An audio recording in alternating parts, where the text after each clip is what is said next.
Hello, I just want to put out a quick status update on the north-facing camera. And I was reviewing some of the footage from last year, trying to find a good night that would be representative of the sidereal shift of the stars. And I found something that was fairly interesting, which could be related to the problem that I was seeing with my North Star camera, not being able to see everything clearly as it did before. And it seems to be related to the auto exposure circuitry or something. It might be looking for contrast, and the fact that when there's nothing to see, it seems to completely trip out.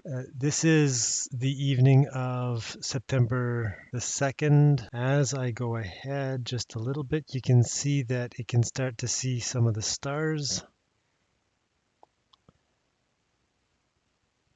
And then at some point, it will just kick off. You can probably see here my neighbor's TV kind of shines towards my side of the street, and you can see the flickering of the TV in the trees. And I guess at some point my neighbor stops watching TV, and then it seems to cut out, and then you can't see the stars at all. Well, you can just kind of maybe barely see this one. And then as I go ahead a little bit more, at this point it looks like the lights come on, and then now I can see the stars again, and you can see a little bit of the tree here, and then it'll go off again at some point shortly.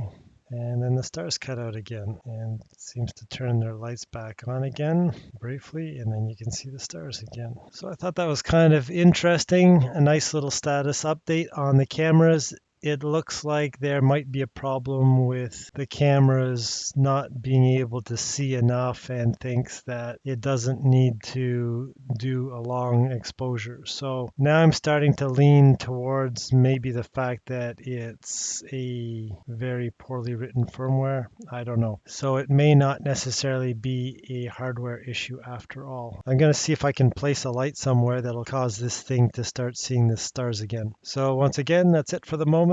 Thanks for watching, and I'll see you again in another video. Bye for now.